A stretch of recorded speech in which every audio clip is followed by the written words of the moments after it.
الحمد للہ رب العالمین الصلاۃ والسلام علی سید الانبیاء والمرسلین اما بعد فاعوذ باللہ من الشیطان الرجیم بسم اللہ الرحمن الرحیم الصلاۃ والسلام علیک یا رسول اللہ وعلی آلک واصحابک یا حبیب اللہ الصلاۃ والسلام علیک یا نبی اللہ وعلی آلک واصحابک یا نور اللہ۔ نبی مکرم نور مجسم صلی اللہ تعالی علیہ وآلہ وسلم کا ارشاد ہے، اسمع الصلاۃ لمحبتی واعرفہم، کہ جو مجھ سے محبت رکھنے والے ہیں میں ان کا درود سنتا بھی ہوں اور ان کو پہچانتا بھی ہوں۔ صلو علی الحبیب صلی اللہ تعالی علی محمد صلی اللہ علیہ وسلم، صلاۃ و سلام علیک یا سیدی یا رسول اللہ۔ آئیے اللہ تبارک و تعالیٰ کے پاکیزہ اور لاریب کلام کی تلاوت سن لیتے ہیں۔ اعوذ باللہ من الشیطان الرجیم، میں اللہ تعالیٰ کی پناہ میں آتا ہوں شیطان مردود سے۔ بسم اللہ الرحمن الرحیم، اللہ کے نام سے شروع جو نہایت مہربان رحم والا۔ لہم فیہا فاکہۃ ولہم ما یدعون، ان کے لیے اس میں میوہ ہے اور ان کے لیے ہے اس میں جو مانگیں۔ سلام قولا من رب الرحیم، ان پر سلام ہوگا مہربان رب کا فرمایا ہوا۔ وامتازوا اليوم ایہا المجرمون، اور آج الگ پھٹ جاؤ اے مجرموں۔ ألم أعهد إليكم يا بني آدم ألا تعبدوا الشيطان إنه لكم عدو مبين۔ اے اولاد آدم، کیا میں نے تم سے عہد نہ لیا تھا کہ شیطان کو نہ پوجنا؟ بے شک وہ تمہارا کھلا دشمن ہے۔ وأن اعبدوني هذا صراط مستقيم، اور میری بندگی کرنا یہ سیدھی راہ ہے۔ وَلَقَدْ أَضَلَّ مِنكُمْ جِبِلًّا كَثِيرًا أَفَلَمْ تَكُونُوا تَعْقِلُونَ، اور بے شک اس نے تم میں سے بہت سی خلقت کو بہکا دیا، تو کیا تمہیں عقل نہ تھی؟ هذه جهنم التي كنتم توعدون اصلوها اليوم بما كنتم تكفرون، یہ ہے وہ جہنم جس کا تم سے وعدہ تھا، آج اس میں جاؤ بدلہ اپنے کفر کا۔ اليوم نختم على أفواههم وتكلمنا أيديهم وتشهد أرجلهم بما كانوا يكسبون، آج ہم ان کے منہوں پر مہر کر دیں گے اور ان کے ہاتھ ہم سے بات کریں گے اور ان کے پاؤں ان کے کیے کی گواہی دیں گے۔ ولو نشاء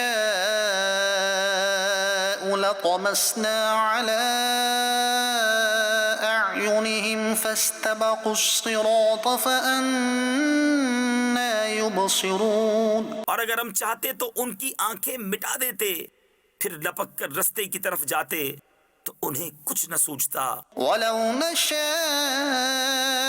لمسخناهم على مكانتهم فما استطاعوا مضيا ولا يرجعون، اور اگر ہم چاہتے تو ان کے گھر بیٹھے ان کی صورتیں بدل دیتے کہ نہ آگے بڑھ سکتے نہ پیچھے لوٹتے۔ ومن نعمره ننكسه في الخلق افلا يعقلون، اور جسے ہم بڑی عمر کا کریں اسے پیدائش میں الٹا پھیریں تو کیا وہ سمجھتے نہیں؟ وما علمناه الشعر وما ينبغي له ان هو الا ذكر وقرآن مبين، اور ہم نے ان کو شعر کہنا نہ سکھایا اور نہ وہ ان کی شان کے لائق ہے، وہ تو نہیں مگر نصیحت اور روشن قرآن۔ لينذر من كان حيا ويحق القول على الكافرين، کہ اسے ڈرائے جو زندہ ہو اور کافروں پر بات ثابت ہو جائے۔ اولم يروا انا خلقنا لهم مما حملت أيدينا أنعاما فهم لها مالكون. اور کیا انہوں نے نہ دیکھا کہ ہم نے اپنے ہاتھ کے بنائے ہوئے چوپائے ان کے لیے پیدا کیے تو یہ ان کے مالک ہیں. صدق اللہ العظیم. اللہ تعالی ہمیں قیامت کی ذلت و رسوائی سے بچائے، اور اللہ کریم ہمیں اپنے عذاب سے بچائے، اور اللہ تعالی ہمیں اپنا فرما بردار بندہ بنائے. آمین. سورہ یاسین شریف کی مبارک آیات کی تلاوت سنی ہے آپ نے، اور اللہ تعالی ہمیں اس کی برکتیں نصیب فرمائے. آمین. ذکر ہے ایک عظیم دینی رہبر و رہنما کا جو بیک وقت عالم بھی تھا اور محدث بھی، حکمت کا بہترین علم رکھنے والا تھا، اور اس کے ساتھ ساتھ ایک زبردست محقق، ایک اچھا محرر اور علم و دانش کا سمندر تھا. میری مراد صدر الشریعہ، بدر الطریقہ، محسن اہل سنت، خلیفہ اعلی حضرت مفتی امجد علی اعظمی رحمۃ اللہ تعالی علیہ کی مبارک ذات ہے.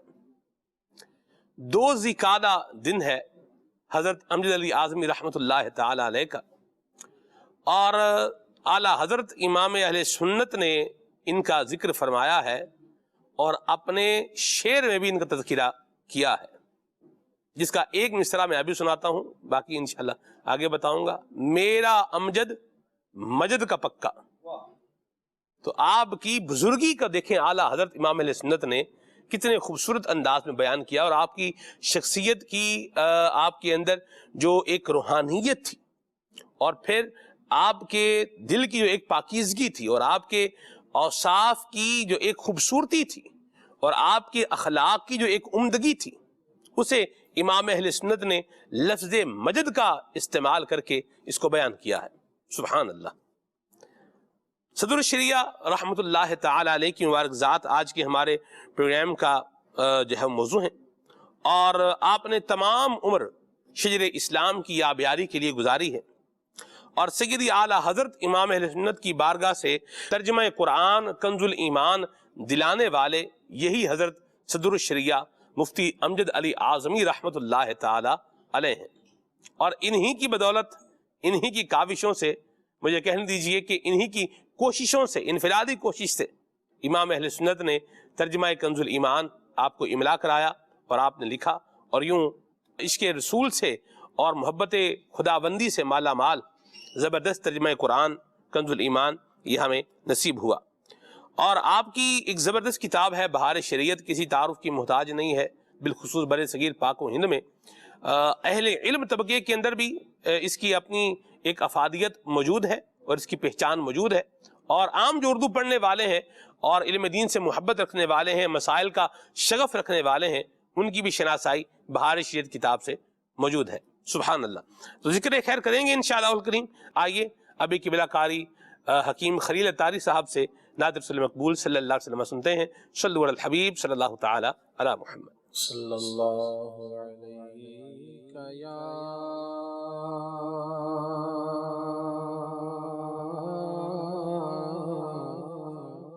رسول اللہ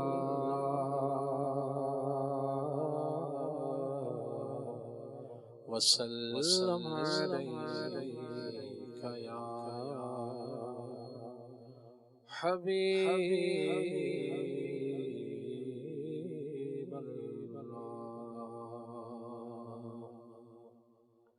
بنے گا جانے کا پھر بہانہ کہے گا کر کوئی دیوانہ. چلو نیازی تمہیں مدینے والے بلا رہے ہیں. کہاں کا منصب، کہاں کی دولت، قسم خدا کی ہے یہ حقیقت جنہیں بلایا ہے مصطفیٰ نے وہی مدینے کو جا رہے ہیں صلی اللہ علیہ یا رسول اللہ وسلم علیک یا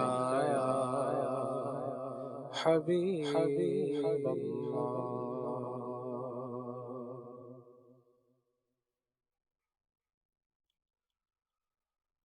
دنیا والے دیکھتے رہ جائیں گے جب جب مدینے وہ مجھے بلوائیں گے.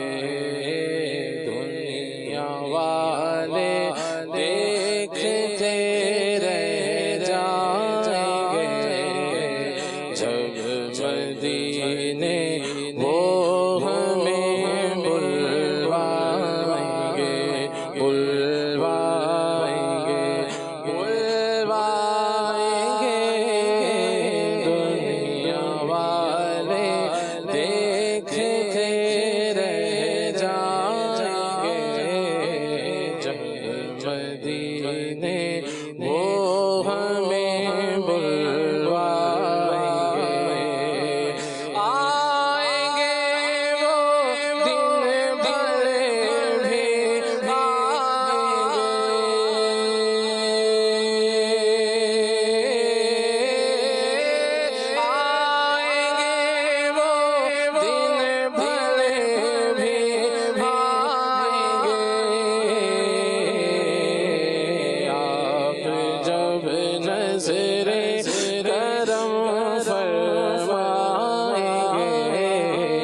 کہہ رہی ہیں میرے دل کی دھڑکنیں کہہ رہی ہیں میرے دل کی دھڑکنیں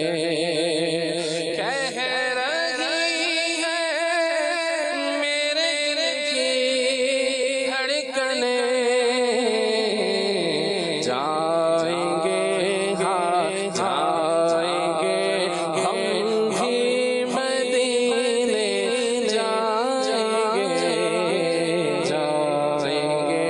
ہم بھی مدینے جائیں گے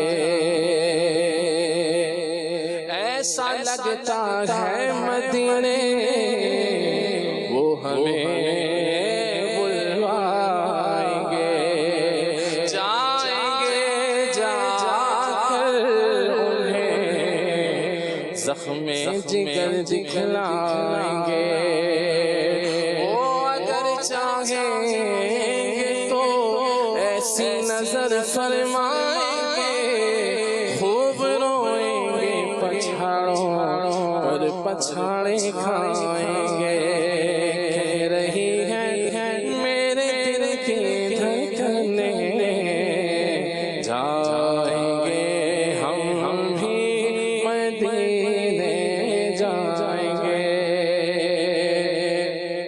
جی رہا ہوں میں اسی امید پر، جی رہا ہوں میں اسی امید پر، جی رہا ہوں میں اسی امید پر،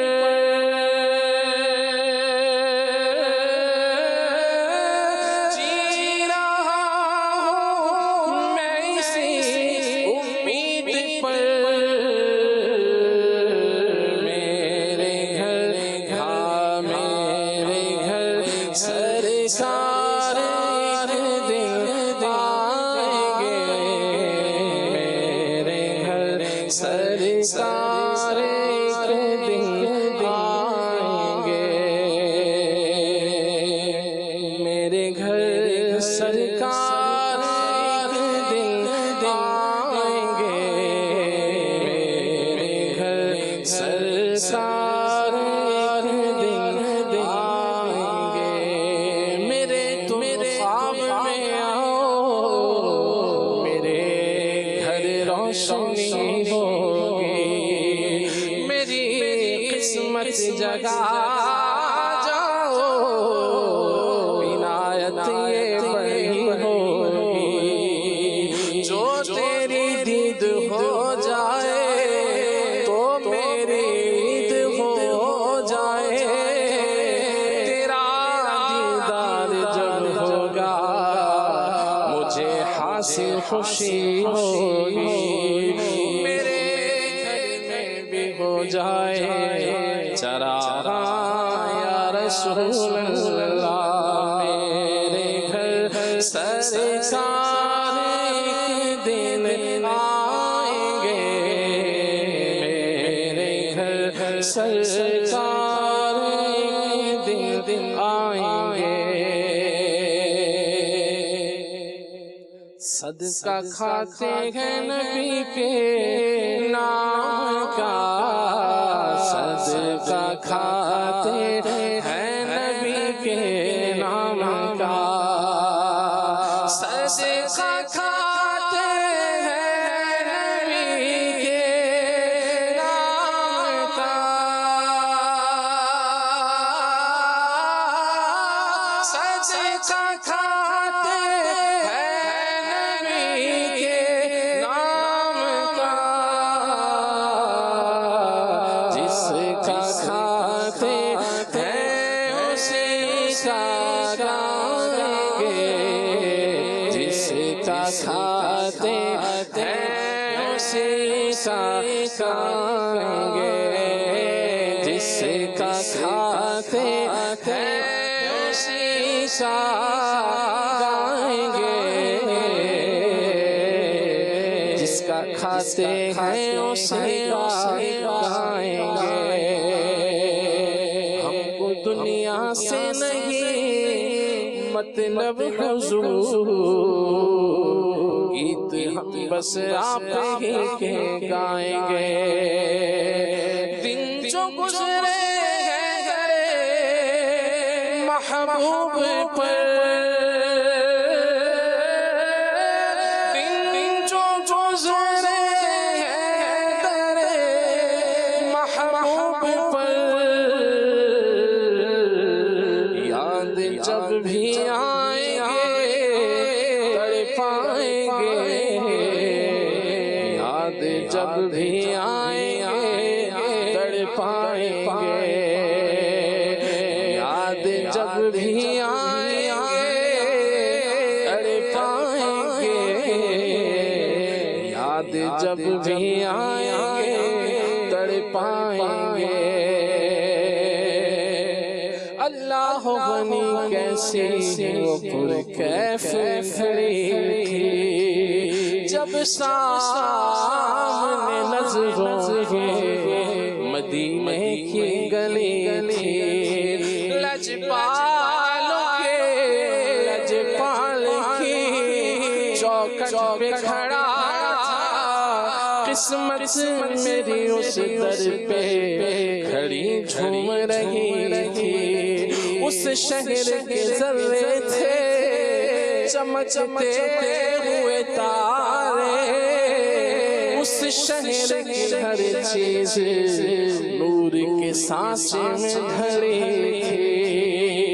لے ڈوبتے اعمال میرے مجھ کو نیازی، جا پہنچا مدینے میری تقدیر بھلی تھی۔ یاد جب بھی آئیں گے تڑپائیں گے، دن جو گزرے ہیں در محبوب پر، روز کہتا ہے نیازی دل میرا، روز کہتا ہے نیازی دل میرا، روز کہتا ہے نیازی دل میرا، روز کہتا ہے نیازی دل میرا۔ آئیں گے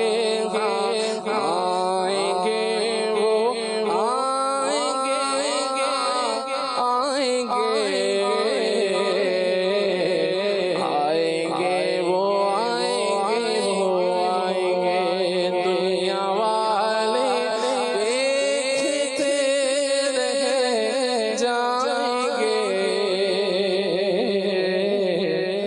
جب مدینے وہ ہمیں بلوائیں گے۔ سبحان اللہ۔ گندے نکمے کمین، مہنگے ہوں کوڑی کے تین، کون ہمیں پالتا تم پہ کروڑوں درود، بے ہنر و بے تمیز کس کو ہوئے ہیں عزیز، ایک تمہارے سوا تم پہ کروڑوں درود، اور ہم نے خطا میں نہ کی تم نے عطا میں نہ کی، کوئی کمی سربراہ تم پہ کروڑوں درود۔ اللہ نبی اکرم نور مجسم صلی اللہ علیہ وسلم کی شفاعت ہم سب کو عطا فرمائے، اور نبی کریم صلی اللہ علیہ وسلم کا دامن کرم عطا کر کے اللہ تعالیٰ نے ہم پر جو احسان کیا ہے، ہم اس عظیم احسان پر اللہ تعالیٰ کا شکر ادا کرتے ہیں۔ اللہ تعالیٰ ہمیں حضور نبی کریم صلی اللہ تعالیٰ علیہ وآلہ وسلم کی محبت کا ذوق بھی عطا فرمائے، نبی کریم صلی اللہ علیہ وسلم کی اتباع بھی عطا فرمائے، اور اللہ تعالیٰ ہمیں نبی کریم صلی اللہ علیہ وسلم کی محبت میں جیتے رہنے کی توفیق عطا فرمائے۔ اور ہماری بہت ساری چاہتیں ہوتی ہیں، بہت ساری خواہشیں ہوتی ہیں، بہت ساری ڈیزائرز ہوتی ہیں، بہت ساری تمنائیں ہوتی ہیں، دل میں ارمان ہوتے ہیں، آرزویں ہوتی ہیں۔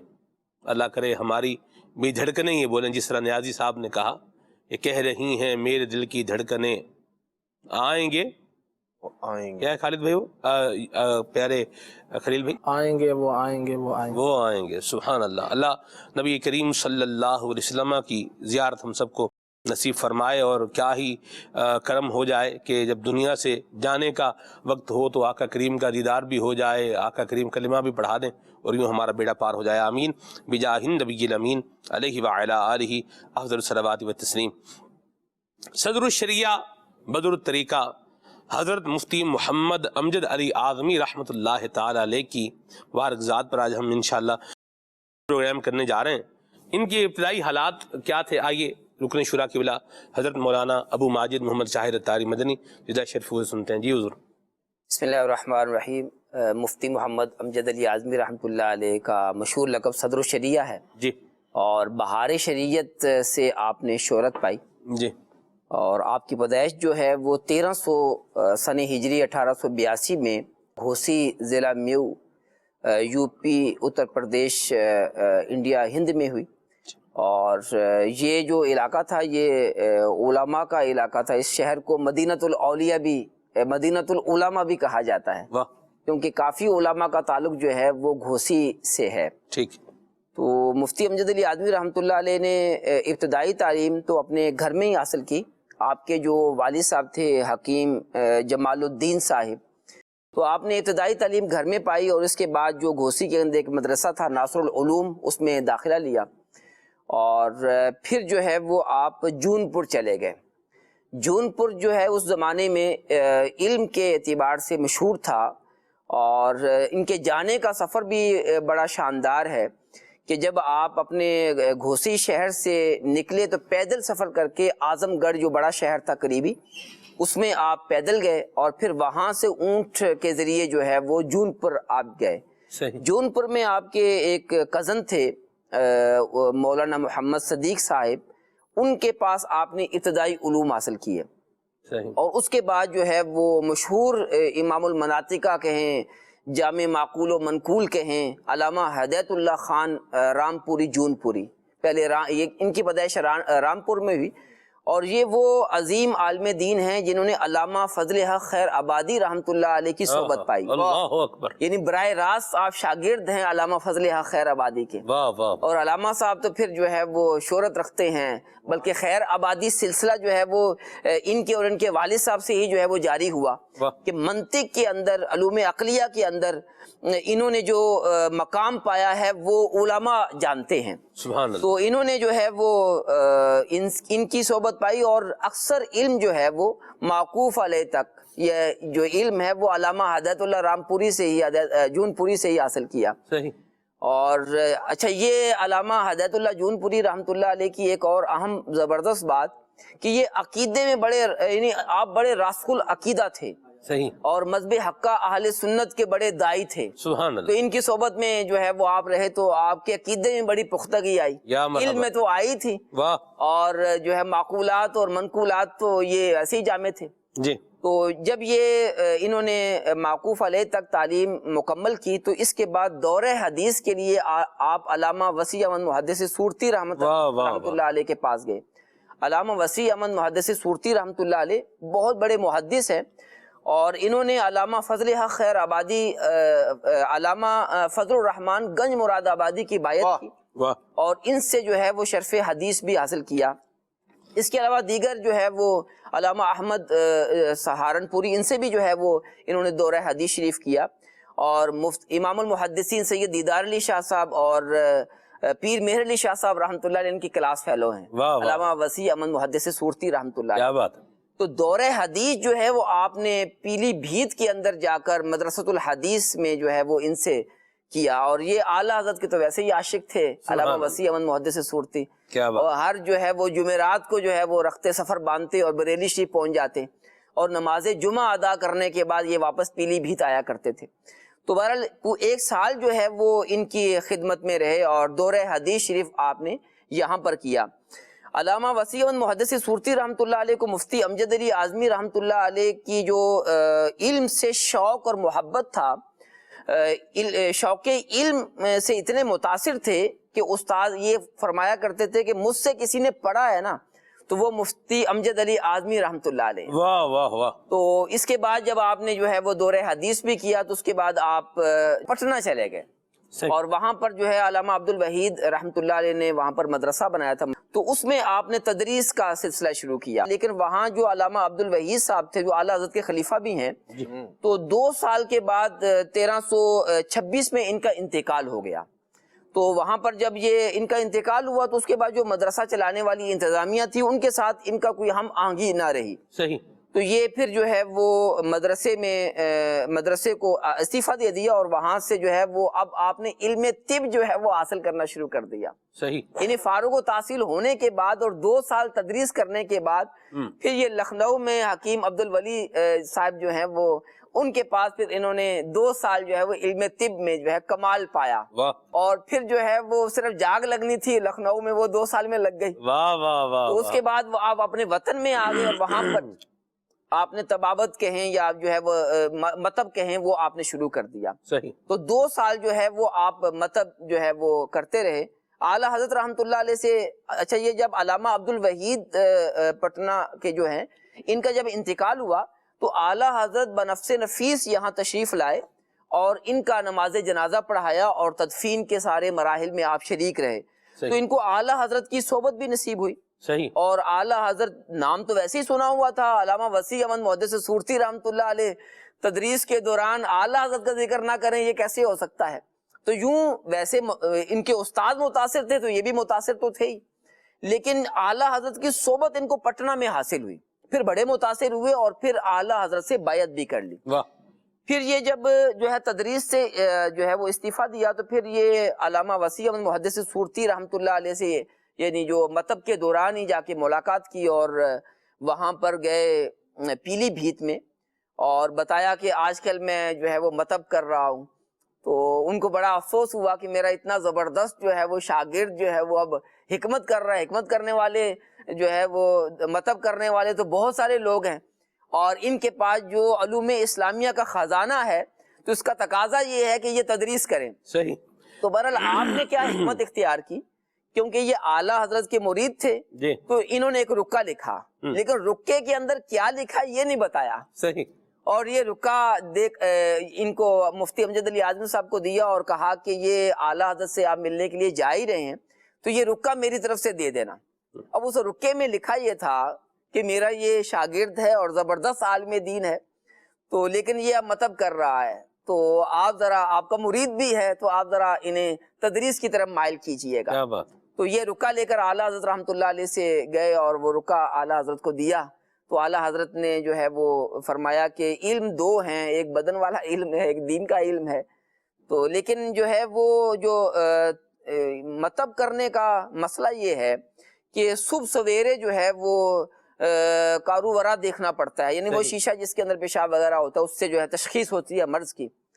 تو اعلیٰ حضرت کے یہ جو الفاظ تھے یہ آپ کے دل میں بیٹھ گئے اور جو ہے وہ اس چیز سے طب سے تھوڑی سی جو ہے وہ آپ کو جو ہے وہ آپ کیا کہیں گے، کیا لفظ استعمال کریں؟ یہ دل اٹھ گیا یوں کہہ سکتے ہاں ہیں جی. کہ طب سے دل ہٹ گیا اور جو ہے وہ علم دین کی طرف تدریس کی طرف دل کیا ہے وہ لگ گیا، مائل ہو گئے. بس یہ اللہ کے ولی کی نظر ہی ہوتی ہے. واہ واہ. حقیقت میں تو اعلیٰ حضرت نے جو ہے وہ آپ پر ولایت والی نظر ڈالی نا، ہاں ہاں. اور اس نے جو ہے وہ دل پر اثر کیا. اور ساتھ ہی اعلیٰ حضرت نے فرمایا کہ میں جب آپ کو تدریس کے لیے بلاؤں تو پھر آپ تشریف لے آئیے گا. اور 6 مہینے کے بعد ہی جو ہے آپ نے جو ہے انہیں اپنے مدرسہ دارالعلوم منظر اسلام بریلی شریف میں بلا لیا. تو یہ آپ کا جو ہے وہ سفر اور تدریس اور پھر بریلی شریف میں جو ہے پہنچنے تک کا سفر ہے. کیا بات ہے. قاضی قضات فی الہند بھی تھے حضرت امجد علی اعظمی رحمۃ اللہ تعالی علیہ، اور میں قربان جاؤں ابھی تک جتنا تذکرہ ہوا بڑا یوں بولے کہ ہسٹری بیان فرمائی قبلہ رکن شورا دامت القدس القدسیہ نے، اور ان کا فیوریٹ سبجیکٹ بھی ہے ہسٹری اور ماشاءاللہ بڑی نظر بھی ہے اس کے اوپر. ماہنامہ فیضان مدینہ میں جو بزرگوں کا تذکرہ جو اس میں آتا ہے وہ مضمون رکن شورا قبلہ حاجی شاہد مدنی صاحب کا ہی ہوتا ہے، پڑھنے سے تعلق رکھتا ہے ماشاءاللہ. سر جتنی آپ نے باتیں بتائیں نا جی، اس میں ہمارے سیکھنے کے لیے کیا کیا کچھ ہو سکتا ہے، اس میں سے 2-3 باتیں ابھی جیسے میں نے نوٹ کی ہوئی ہیں، میں چاہ رہا ہوں ہم اس پر بھی بات کریں. یعنی تذکرہ تو ہم بزرگوں کا سن ہی رہے ہیں اور تذکرہ کرنے کا ایک مقصد یہی ہوتا ہے کہ ہم بھی جو ہے وہ اچھے اعمال کی طرف، اچھے کاموں کی طرف اپنے آپ کو جو ہے وہ راغب کریں. اور پھر جو برکتیں ہوتی ہیں ان کے ذکر کی وہ ایک الگ بات ہے. جہاں اللہ والوں کا ذکر ہوتا ہے، نیک لوگوں کا، وہاں اللہ کی رحمت بھی نازل ہوتی ہے. علم دین حاصل کرنے کے لیے ان کی ایفرٹ آپ دیکھیں. جیسے آپ نے سفر بیان کیا، اونٹوں پر سفر کرنا، آپ نے ویسے کبھی اونٹ پہ سفر کیا سر؟ جی میرا سفر اونٹ پر سفر کرنا یہ ایک کام ہے. یعنی اونٹ سفر تو کر ہی رہا ہوتا ہے، بندہ تو بیٹھا ہوتا ہے، لیکن جو بیٹھا ہوا ہوتا ہے نا اس کی بھی کیا ہے ایک ورزش ہو رہی ہوتی ہے، ورزش یوں بولیے یا ہو رہا کچھ نہ کچھ اس کو ہو رہا ہوتا ہے، ٹھیک ہے. تو اتنا آسان نہیں ہے اونٹ پر بھی سفر کرنا. محاورتاً کہا جاتا ہے نا کہ پتھر ہضم لکڑ ہضم. جی تو یہ اونٹ پر جو سفر کرے گا جو کچھ بھی کھا لے گا ہاں جی، اس کا سب کچھ ہضم ہو جائے گا. ہضم بھی ہو جائے گا اور وہ کہتے ہیں نا ایک لفظ بولتے ہیں بھی انجر پنجر ہل گیا. تو اس طرح اگر لمبا سفر اگر ہو نا تو یہ بھی پھر معاملہ کیا ہے ساتھ میں یہ بھی ہو جاتا ہے. اللہ پاک ہمیں عافیت عطا فرمائے. جی اونٹ پہ سفر کیا آپ نے؟ جی میں نے کر رکھا ہے. جی میں ایک بات کہنے لگا تھا لیکن اچھا ہو گیا میں نے نہیں کہی. آگے چلتے ہیں.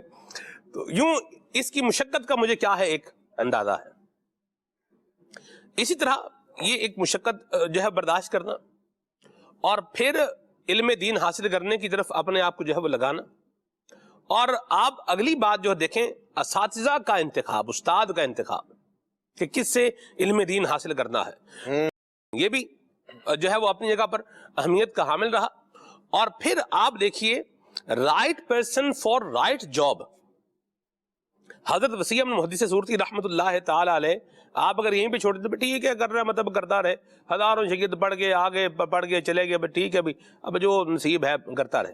یہاں نہیں چھوڑا انہوں نے. کیا کیا؟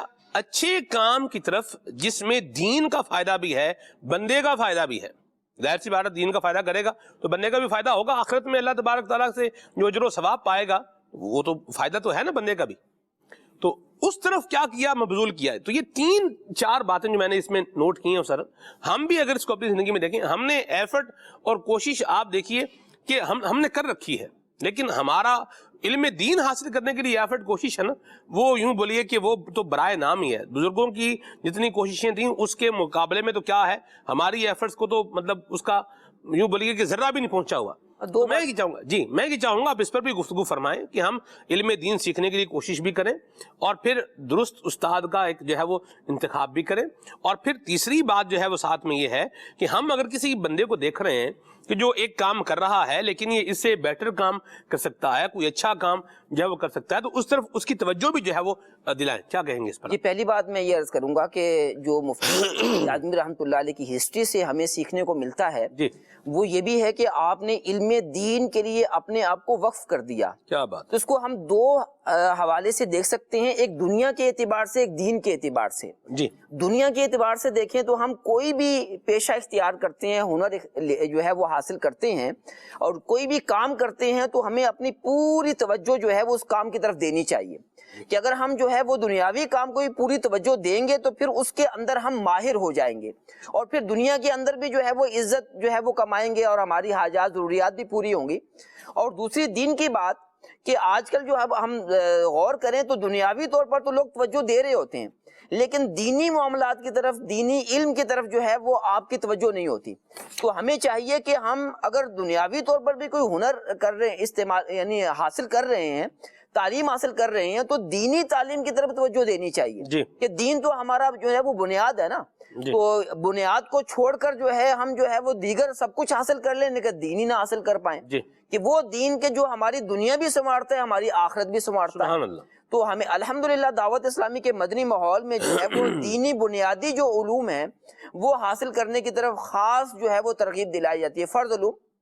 اور اس کے لیے الحمدللہ مدنی قافلے بھی سفر کرتے ہیں اور جو ہے وہ کورسز بھی جو ہے وہ ہوتے رہتے ہیں. تو ہمیں ضرور جو ہے وہ بنیادی علم دین حاصل کرنا چاہیے. یعنی وضو ہے، غسل ہے اور جو ہے نماز ہے، نماز کے فرائض ہیں وغیرہ، یہ ساری جو ہے ہمیں حاصل کرنے کی طرف توجہ دینی چاہیے. تو یہ 2 باتیں کہ اگر جو دنیاوی ہم علم حاصل کر رہے ہیں یا پیشہ ہم نے اختیار کیا اس میں کامل توجہ دیں اور پھر دین کی طرف بھی جو ہے وہ ہماری توجہ ہونی چاہیے. اور پھر اس سلسلے میں جو بھی مشقت اور کوشش کرنا یعنی ہم کر سکتے ہیں ہمیں کرنی چاہیے. اور پھر آپ نے بہت بہترین توجہ دلائی کہ استاذ کا انتخاب، کہ ہمارے بچے ہیں اور ہم انہیں تعلیم دلوا رہے ہیں تو ہمیں یہ دیکھنا چاہیے کہ ہم اپنے بچوں کو کن اساتذہ یا کس جو ہے وہ ادارے سے تعلیم دلوا رہے ہیں. کہ استاذ کا انتخاب جو ہے یہ بنیادی چیز ہے. اگر استاذ کامل ہوگا تو جو پڑھنے والا ہے وہ بھی جو ہے وہ اچھا علم حاصل کر سکے گا، دنیاوی علم ہو یا دینی علم ہو. تو لہٰذا جو ہے وہ انسٹیٹیوٹ جو ہم منتخب کر رہے ہیں وہ اس کے انتخاب کے بارے میں ہمیں ضرور کوشش کرنی چاہیے.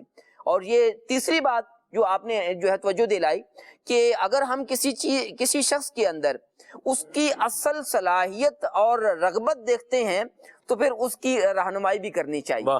کیونکہ مفتی امجد علی اعظمی رحمۃ اللہ علیہ پھر جب آپ نے یہ تدریس کا سلسلہ شروع کیا اور اعلیٰ حضرت کی صحبت پائی تو آپ نے ایک تو مفتی آپ کو جو افتاء کے اندر جو درک حاصل تھا، مہارت حاصل تھی، وہ بھی بے مثال ہے. یعنی آپ مثالی کہہ لیں، چلیں بے مثال کہیں یا مثالی کہیں محاورتاً.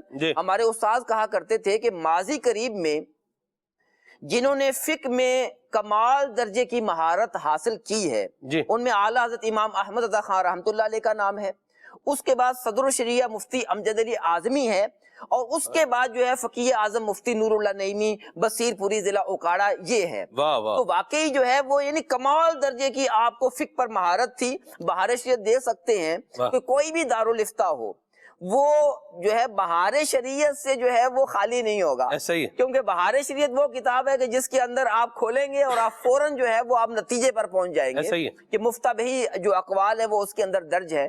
تو یہ اگر علامہ وسیع احمد محدث سورتی رحمۃ اللہ علیہ متوجہ نہ کرتے ان کو تدریس کی جانب اعلیٰ حضرت کے ذریعے اور افتاء کی طرف، تو ظاہر ہے کہ بہت سارے جو ہیں وہ لوگ ان سے مستفیض نہ ہو سکتے. بڑے بڑے علماء ان کے شاگرد ہیں اور بلکہ ان کی شاگردی کو اپنے لیے اعزاز سمجھتے ہیں. سبحان اللہ. تو یقیناً یہ اس میں وسیع احمد محدث سورتی رحمۃ اللہ علیہ اور اعلیٰ حضرت رحمۃ اللہ علیہ کا برابر حصہ ہے.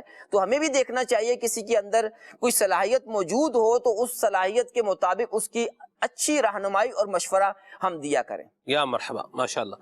انہیں صدر الشریعہ کا لقب کس نے دیا؟ شاہ صاحب میں چاہوں گا آپ یہ بیان فرمائیں کہ حضرت مفتی امجد علی اعظمی رحمۃ اللہ علیہ کو جو ہے صدر الشریعہ کہا جاتا ہے، بدر الطریقہ کہا جاتا ہے، تو ان کو صدر الشریعہ کا لقب جو ہے یہ کس نے عطا فرمایا؟ اس پر آپ جو ہے کچھ گفتگو فرمائیں.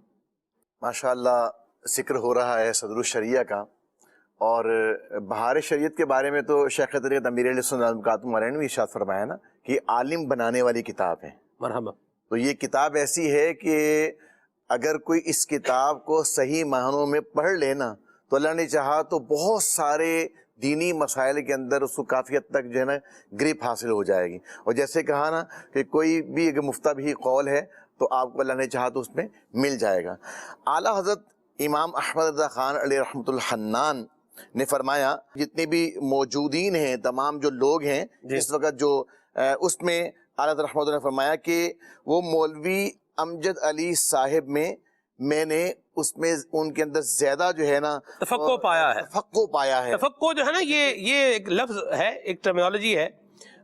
اس کو آسان کر کے بتاؤں تو کیا ہے کہ علم فقہ کی بندے کے اندر ایک مہارت تامہ ہونا، اسے تفقہ جو ہے وہ کہا جا سکتا ہے. آسان سی بات ہے.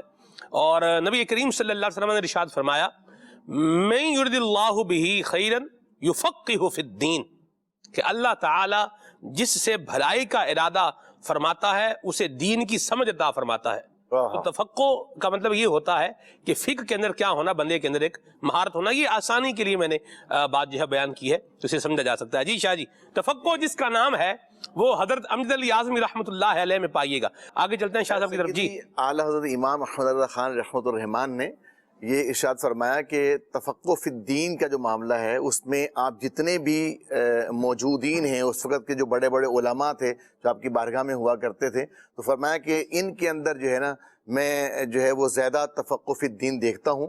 تو اعلیٰ حضرت امام احمد رضا خان رحمۃ الحنان نے آپ کو جو ہے وہ صدر الشریعہ کا جو ہے وہ لقب ارشاد فرمایا. سبحان اللہ، کیا بات ہے. جی، انسان جب یہ چاہتا ہے عدنان بھائی کہ میرا ٹائٹل اچھا ہو تو ٹائٹل اچھا لینے کے لیے کام بھی کیا کرنا پڑے گا؟ اچھا ہی کرنا پڑے گا. کیا فرمائیں گے اس پر آپ؟ بالکل ایسے ہی ہے. جب ہم اپنے اعتبار سے دیکھیں تب بھی ظاہر سی بات ہے آدمی جس طرح کے کام کرتا ہے اسی طرح کا جو ہے وہ اس کی شہرت، اس کی مشہوری، اس کی ناموری اسی کے اعتبار سے ہو جاتی ہے. جیسے ہمارے معاشرے کے اندر بعض لوگ وہ ہیں کہ جو موبائل کے یوز کے اعتبار سے، استعمال کرنے کے اعتبار سے ان کی شہرت ہے، موبائل کا کیڑا ہے یہ، تو اس کو یعنی یہ کیا ہے، اس کے کام نے اس کی شہرت جو ہے وہ اس انداز میں کروا دی. اس لیے بندے کو چاہیے اپنی شہرت، اپنی جو ناموری ہے یا اس کی جو پہچان ہے، اس کا ٹائٹل کوئی اچھا ہونا چاہیے جو اللہ تبارک تعالیٰ اس کے پیارے محبوب صلی اللہ علیہ وسلم کی فرمانبرداری سے متعلق ہو، کہ یہ روزانہ قرآن مجید کی ایک منزل پڑھنے والا ہے، روزانہ ایک قرآن مجید کا سپارہ پڑھنے والا ہے۔ اس طرح کا ٹائٹل، اس طرح کا عنوان ہو تو یہ کتنی اچھی بات ہے کہ کوئی آدمی نیکی کر رہا ہے، اس کے اعتبار سے اس کی پہچان ہے۔ اس تناظر میں جب ہم حضرت صدر الشریعہ کو دیکھتے ہیں تو آپ کی ذات ہمیں مختلف جو ہے وہ عنوانات کے تحت آپ کی شہرت، جیسے یہ تفقہ والا معاملہ ہے، صدر الشریعہ بڑے بڑے علماء ہیں، بڑے بڑے علماء ہیں، لیکن صدر الشریعہ کا جو ٹائٹل پہلے بزرگان دین میں تھا اور اعلیٰ حضرت کے زمانے میں جنہیں اعلیٰ حضرت نے عطا فرمایا، وہ صدر الشریعہ بدر الطریقہ حضرت امجد علی اعظمی صاحب رحمۃ اللہ تعالیٰ علیہ ہیں۔ نہ صرف معقولات میں، منقولات میں، دونوں طرح کے علوم میں، اور طب کے اندر جو آپ کی مہارت ہے، اللہ اکبر، وہ بھی بے مثل اور بے مثال ہے۔ دو بزرگ تھے اعلیٰ حضرت رحمۃ اللہ تعالیٰ کے زمانے میں ہی، علماء تھے، مولانا نور الحسن اور ظہور الحسن صاحب، یا ظہور الحق ان کا نام تھا۔ تو جن دنوں حضرت امجد علی اعظمی صاحب رحمۃ اللہ تعالی صدر المدرسین تھے منظر اسلام دارالعلوم کے اندر، تو یہ ان کی جو ہے نا وہ بڑی شہرت تھی معقولات کے حوالے سے، کہ جو علم فلسفہ ہے، منطق ہے، اس کے اندر بڑی شہرت تھی ان کی۔ تو یہ دونوں اعلیٰ حضرت رحمۃ اللہ تعالی کی بارگاہ میں حاضر ہوئے اور کہنے لگے کہ جی آپ نا ہمارا امتحان لے لیں، ہمارا بھی اور امجد علی اعظمی صاحب کا بھی، تو جو معقولات میں فائز ہو، پاس ہو جائے، تو اس کو صدر المدرسین ہونا چاہیے۔ اعلیٰ ٹائٹل دیکھیں آپ، اعلیٰ حضرت رحمت اللہ تعالی کیا ارشاد فرمایا؟ آپ نے فرمایا بھی ہم نے سب کا امتحان لے لیا ہے، لیکن ہمارے دل کو امجد علی اعظمی بھا گئے۔ یہ اعتماد بھی ہے، اور وہ جو ان کا اپنے علم میں درک تھا اور آپ کا جو ہے وہ اس پر مہارت تھی، اس نے اعلیٰ حضرت رحمت اللہ تعالی کو گویا یہ جو آپ نے اظہار فرمایا، فرمایا بھی ہم نے سب کا امتحان لے لیا، ہمارے دل کو امجد علی اعظمی بھا گئے ہیں۔ تو بات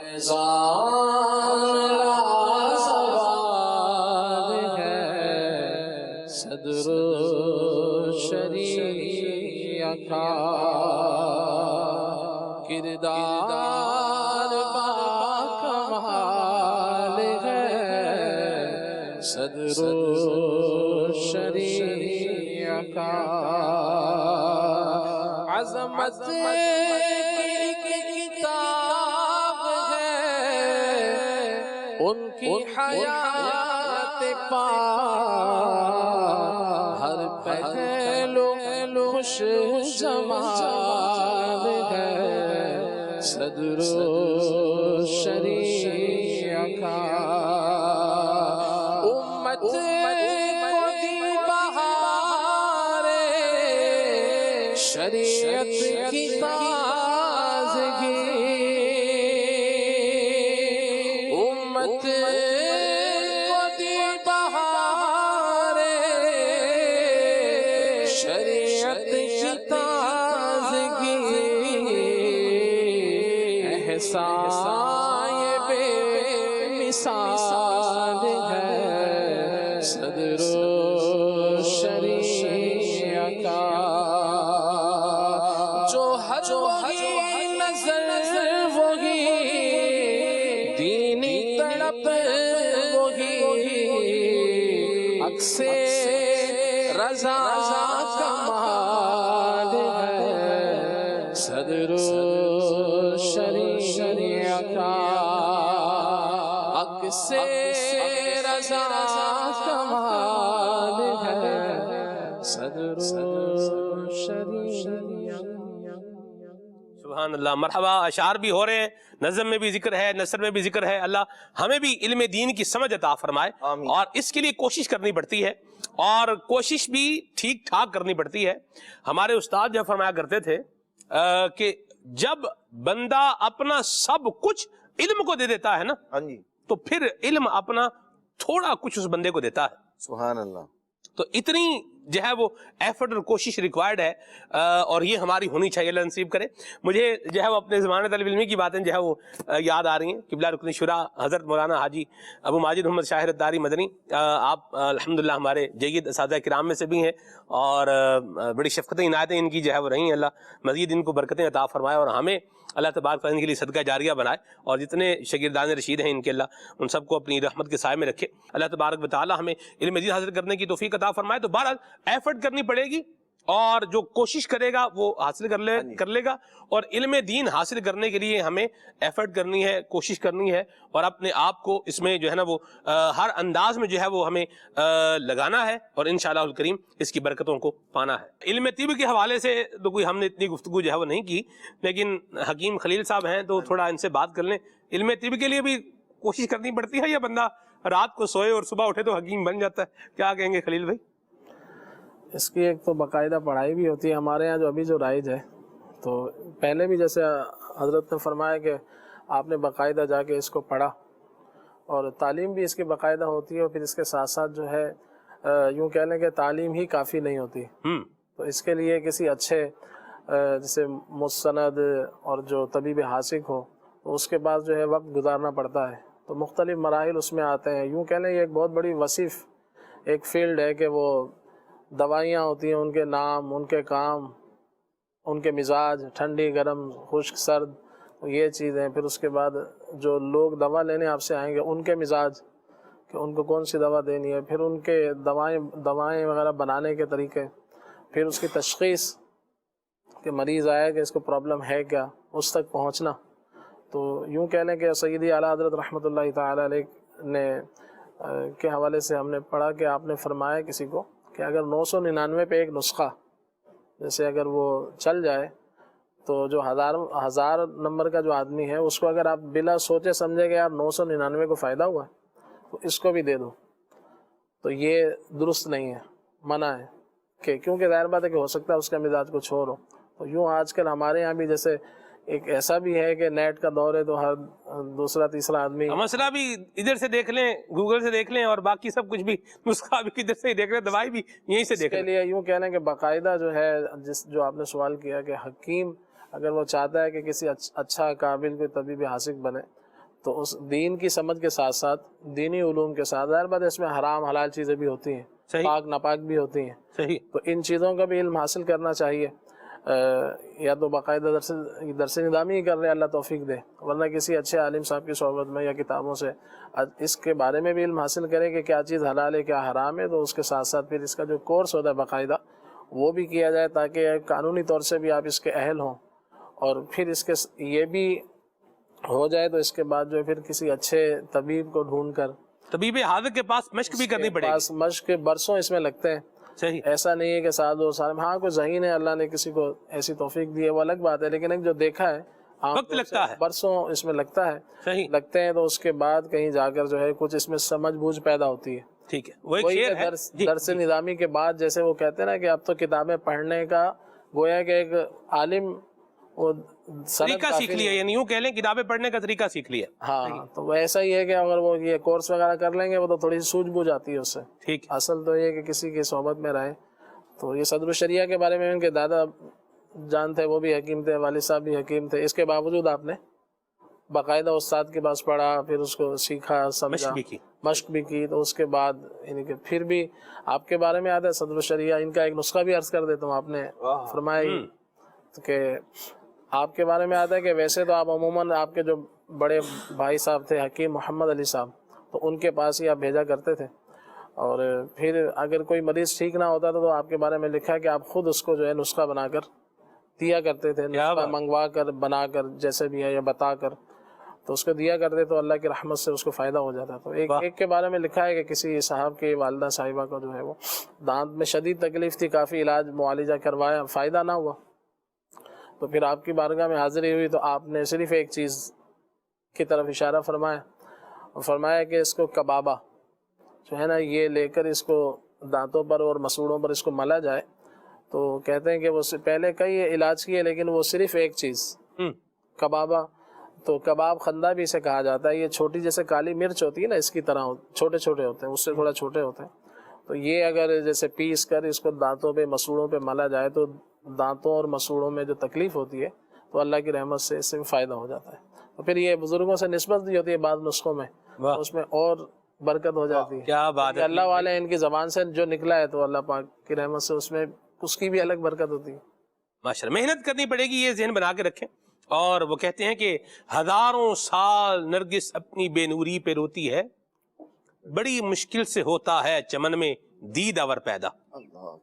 یہ شعر جب تقریری مقابلے ہوتے تھے نا، ان کے شروع میں بھی بعض کا طلبا جب پڑھتے تھے مختلف موضوعات کے حوالے سے آتا تھا. بہرحال اللہ پاک ہمیں علم دین حاصل کرنے کی توفیق عطا فرمائے، اور علم دین کا فیضان بھی اللہ ہمیں عطا فرمائے، اس پر عمل کرنے کی سعادت بھی اللہ تعالی ہم سب کو جو ہے وہ نصیب فرمائے. آگے چلتے ہیں، آپ کی کالز لیتے ہیں، میسیجز بھی لیتے ہیں انشاءاللہ. جی خلیل بھائی، میرا ایک سوال ہے. میرے بچوں کی امی کو پتے میں پتھری ہے، تو اس کے لیے کوئی دیسی علاج ہے بھی عنایت فرما دے. آپ سے ایک نعتیہ کلام کی بھی درخواست ہے، سفر ہمارا بھی ہو جائے سرکار مدینے کا. اللہ شفا اور سلامتی عطا فرمائے، آمین. جی خلیل بھائی کی بارگاہ میں عرض ہے کہ میری والدہ کے دل کے پٹھوں کا مسئلہ ہے، پتھریں کمزور ہیں اور پٹھوں کو کھچاؤ رہتا ہے، تو اس حوالے سے ضرور کوئی نسخہ ارشاد فرما دیں. اور دوائی کھاتی رہتی ہے تو ٹھیک رہتی ہیں، جب دوائی چھوڑ دیتی ہے تو پھر وہی مسئلہ بن جاتا ہے.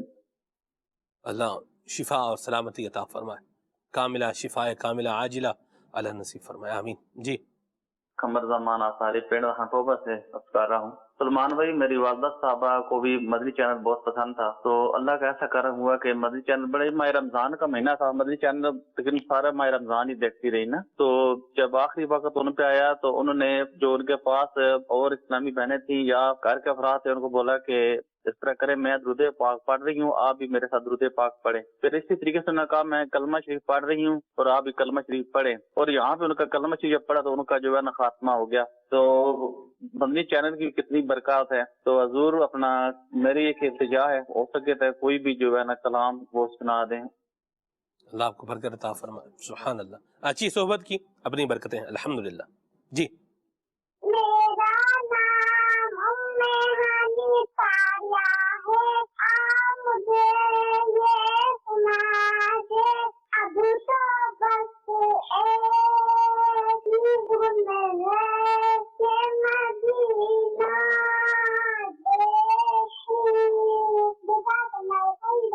آمین یا مرحبا، ماشاءاللہ، اللہ آپ کو برکت اور سلامتی عطا فرمائے، آمین.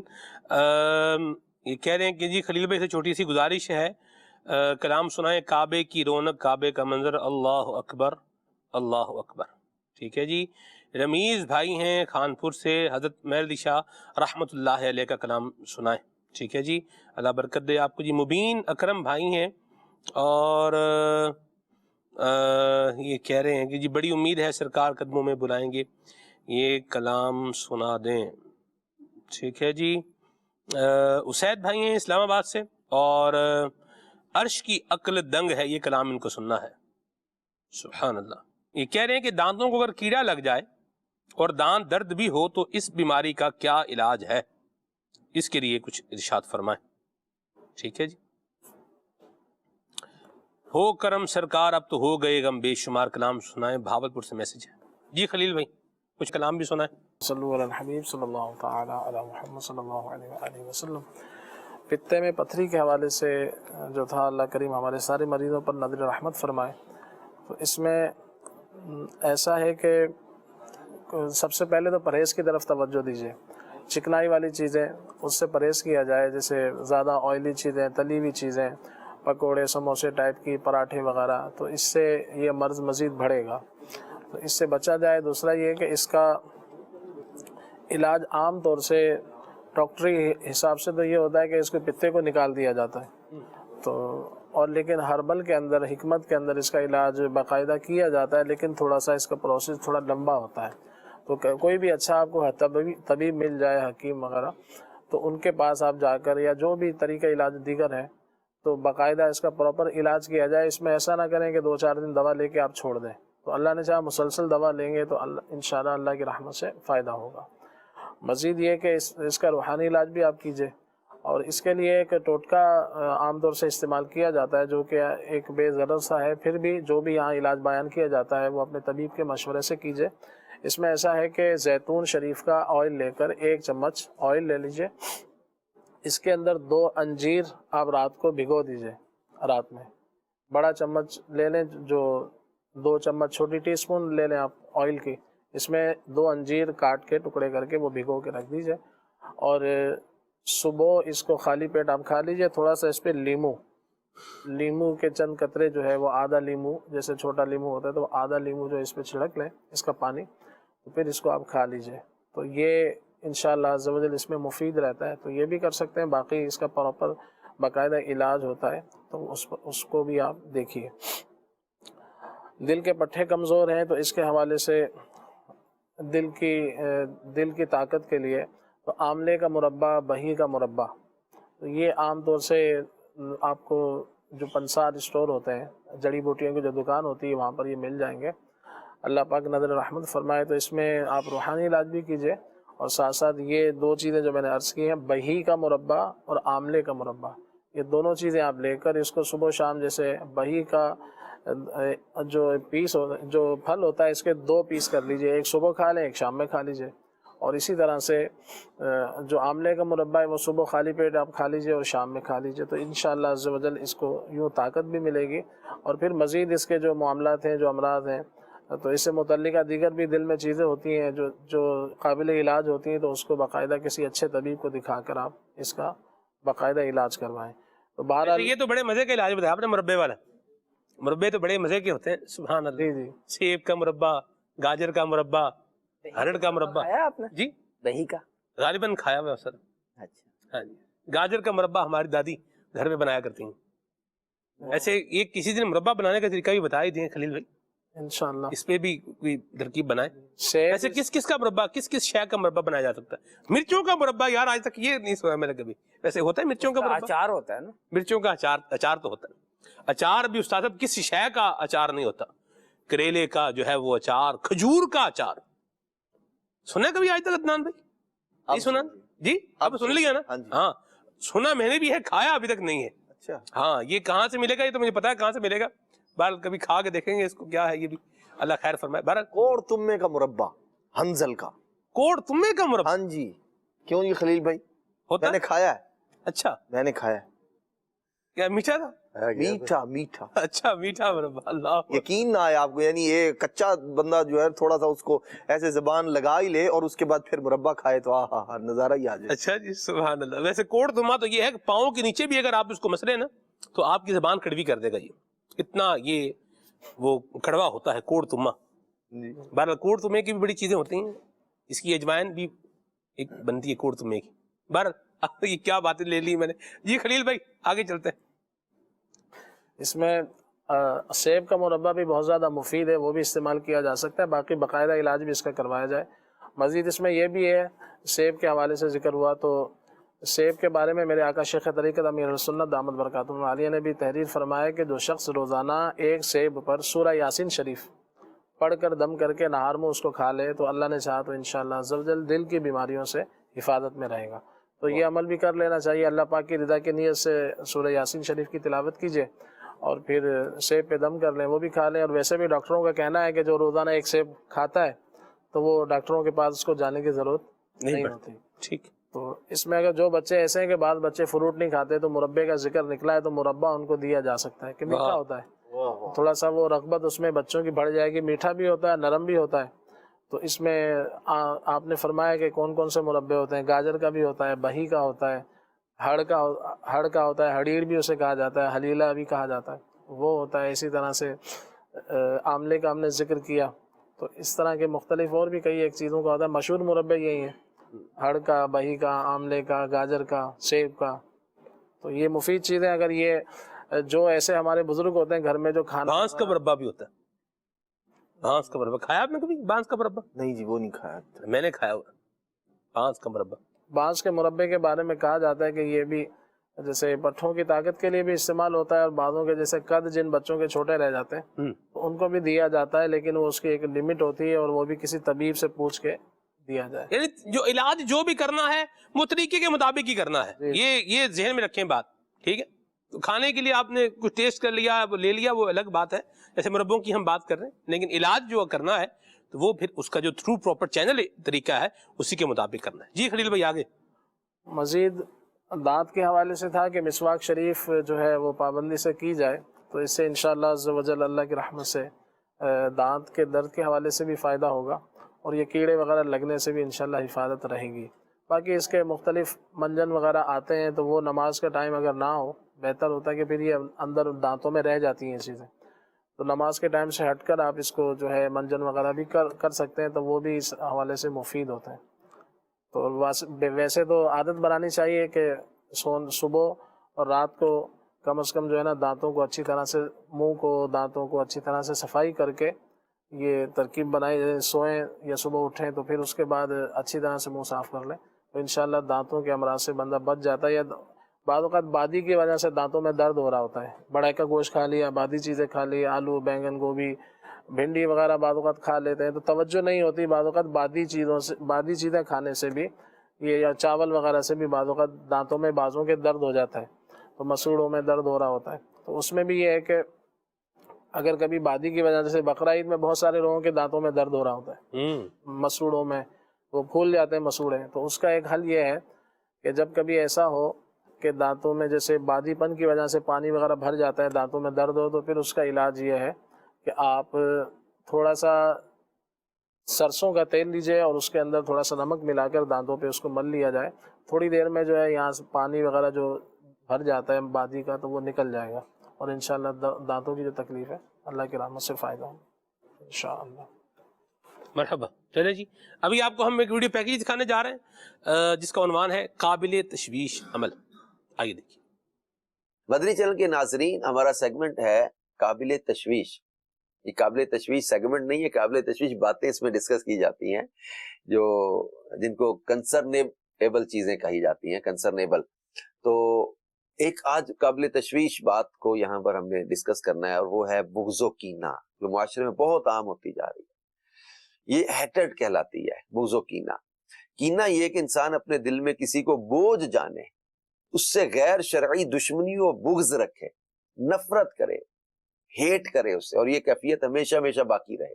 اللہ پاک قرآن پاک میں فرماتا ہے انما یرید الشیطان ان یوقع بینکم العداوۃ والبغضاء، شیطان یہی چاہتا ہے کہ تم میں بیر اور دشمنی دلوا دے۔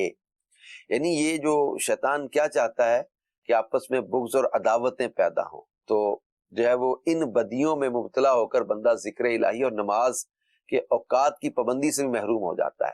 حدیث مبارکہ میں فرمایا گیا کہ بغض رکھنے والوں سے بچو، کیونکہ بغض دین کو مونڈ ڈالتا نہیں، تباہ کر دیتا ہے۔ یہ کتنی قابل تشویش یہ چیز ہے، بغض و کینہ، کسی سے نفرت رکھنا بلا عذر شرعی، کہ یہ دین کو تباہ کر دیتا ہے۔ شعبان کی 15ویں رات جہاں پر خاص جو ہے وہ مغفرت عطا کی جاتی ہے اور عام بخشش ہوتی ہے، تو اس رات بھی کینہ رکھنے والوں کو ان کے حال پر اللہ پاک چھوڑ دیتا ہے، کینہ رکھنے والوں کی مغفرت نہیں کی جاتی۔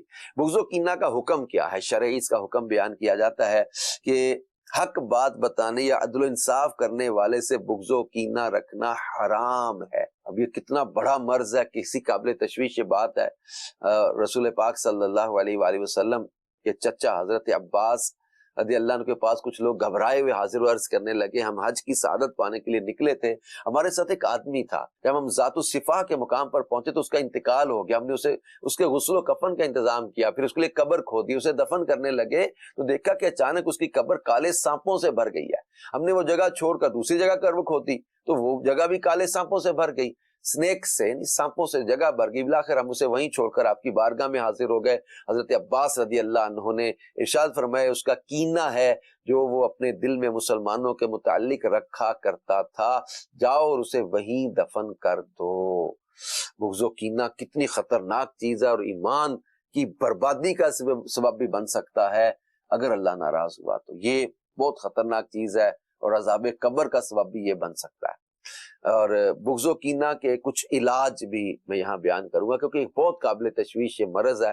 اللہ پاک نے قرآن پاک میں ایک دعا سکھائی ہے سورہ حشر میں، تو یہ دعا جو ہے وہ مانگا کرے، اور ہمارے دل میں ایمان والوں کی طرف سے کینہ نہ رکھ، اے رب ہمارے بے شک تو ہی نہایت مہربان رحم والا ہے۔ اچھا، کینے کے اسباب دور کریں، بغض کے، یعنی بیماری جسمانی ہو روحانی ہو، اس کے کچھ نہ کچھ اسباب ہوتے ہیں، ریزن ہوتی ہے، اور اگر اسباب کو دور کر دیا جائے تو بیماری خود بخود ختم ہو جاتی ہے۔ بغض و کینہ کے اسباب میں سے غصہ، بدگمانی، شراب، جوا، ان سے بچنے کی کوشش کریں تو اچھا ایک سبب نعمتوں کی کثرت بھی ہے، کیا اس سے آپس میں بغض و کینہ پیدا ہو جاتا ہے؟ تو نعمتوں کا شکر ادا کرنے کی کوشش کریں، سخاوت کی عادت اپنائیں، سلام و مصافحہ کی عادت بنانے سے بھی بغض و کینہ دور ہوتا ہے، تحفہ دینے سے محبت بڑھتی ہے اور عداوت دور ہوتی ہے۔ جب بے جا سوچنا چھوڑ دیں، اوور تھنکنگ جس کو کہتے ہیں، بے جا سوچنا، کسی کی نعمتوں کے بارے میں سوچنا کینے کے پیدا ہونے کا سبب بن جاتا ہے۔ کسی کا اپنے اوپر زیادتی کرتا، یہ سوچتے رہنا، پرانی باتیں سوچتے رہنا، ماضی میں یہ فلاں نے یہ کہا تھا، فلاں نے یوں کیا تھا، فلاں نے ایسا کیا تھا، ان چیزوں سے نکل آئیں، بے جا سوچنا چھوڑ دیں، آخرت کی فکر میں لگ جائیں۔ اچھا مسلمانوں سے اللہ کی رضا کے لیے محبت کرنا شروع کرتے ہیں، یہ بغض و کینے کا بہترین علاج ہے۔ محبت کینے کی ضد ہے۔ اگر ہم اللہ کی رضا کے لیے اپنے مسلمان بھائی سے محبت رکھیں گے تو کینے کو دل میں آنے کی جگہ ہی نہیں ملے گی، اور دیگر فضائل بھی حاصل ہوں گے۔ اور اس کا ایک علاج یہ ہے، سوچئے اور عقل مندی سے کام لیجئے۔ یعنی کینے کی بنیاد عام طور پر دنیاوی چیزیں ہوتی ہیں، لیکن سوچنے کی بات ہے کہ کیا دنیا کی وجہ سے اپنی آخرت کو برباد کر لینا دانش مندی ہے؟ یقیناً نہیں۔ تو پھر اپنے دل میں کینے کو ہرگز جگہ مت دیجئے۔ اللہ پاک ہمیں اس قابل تشویش مرض بغض و کینہ سے بچائے اور امت کے حال پر رحم کرے۔ یہاں گھر گھر میں لڑائی فساد، محلے دار، آفس میں، جاب پہ، ہر طرف دیکھو تو یار یہ ہیٹرڈ پائی جا رہی ہے، ہیٹ پائی جا رہی، نفرتیں پائی جا رہی، بغض و کینہ پایا جا رہا ہے۔ اللہ اس قابل تشویش مرض کو دور فرما دیں، آمین بجاہ خاتم النبیین صلی اللہ علیہ وآلہ وسلم۔ اللہ ہمارے دل کو پاکیزہ فرمائے اور مجلہ مصفہ فرمائے، آمین۔ کچھ کلام بھی سنائے خلیل بھائی۔ صلو علی الحبیب صلی اللہ تعالی علی محمد۔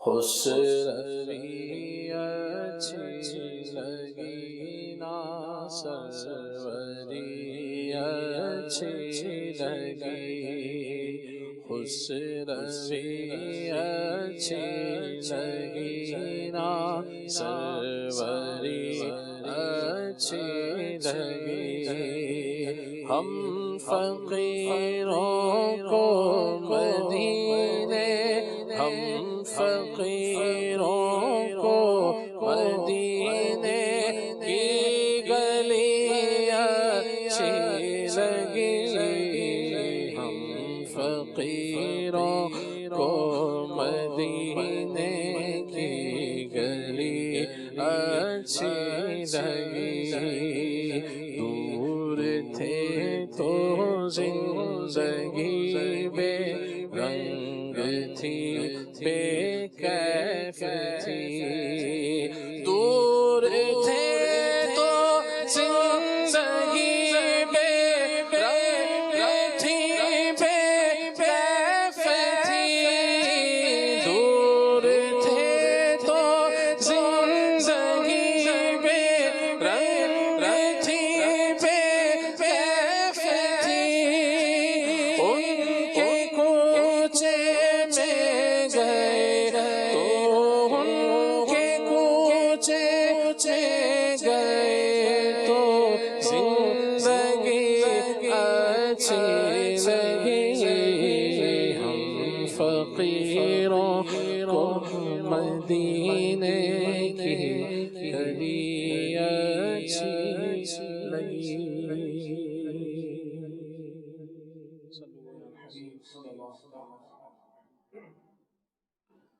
آج سکھ مترا دیوجھے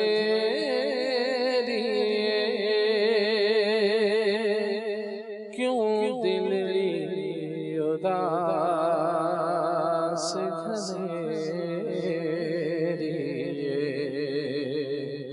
لو